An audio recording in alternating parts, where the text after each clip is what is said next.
Hello members, Baird here, and welcome to this week's tip of the week. I've got my boys here, Ricky, Kato, Taylor Cooper Golf, and we're going to talk about creating more clubhead speed for the club golfer that wants a few extra yards. And we've all got our own opinion on it, so let's have a crack. Perfect. Sounds good.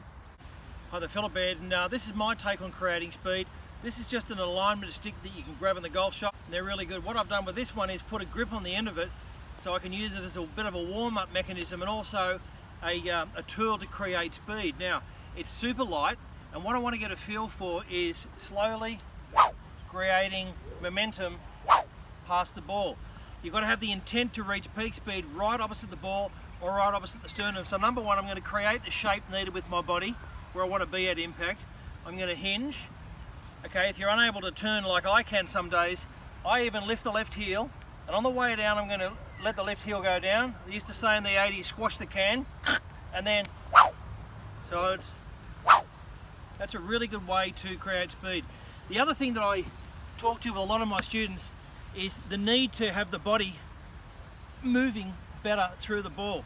So although I'm quite uncoordinated throwing a frisbee left-handed, I normally go right-handed.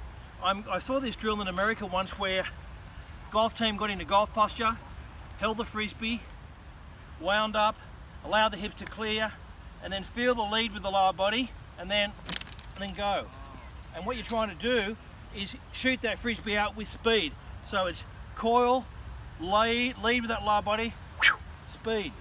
Same sort of effect with the whipping stick. Hey guys, it's Ricky Kato here, the best Japanese golf pro at Manly. I'd just like to share some insights of what I learned at AIS when I was in the team. I see a lot of members or players, amateur golfers, just tip the bucket like this, with the club, that way. Keep the balls in the bucket, use the ground, throw that bucket out there. How are you? Hi guys, my name's Taylor and I'm the assistant professional here at Manly Golf Club. Just like to show you how I produce power in the golf swing. I've got two buckets here. What we're going to do is swing this shaft between the buckets really fast and as agile as we can whilst keeping our shape here. And we do this like this.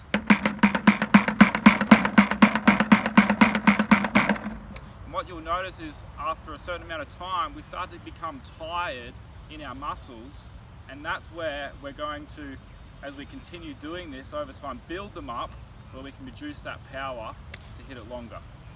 So there's a take from all of my staff, 3 different ways to create speed. You had Ricky using the ground, all of the experience that he gained in the Australian Institute of Sport when he was in the Australian team, where he felt like he'd wind up with a medicine ball, use the ground, boom, throw that ball into a wall. What Taylor talked about was building up the muscles, the necessary intricate muscles inside the forearms and the hands to create the speed so he can create that speed into the ball, giving it that ultimate compression. And for myself, I use the whipping stick where we use the swoosh of the club to create that speed.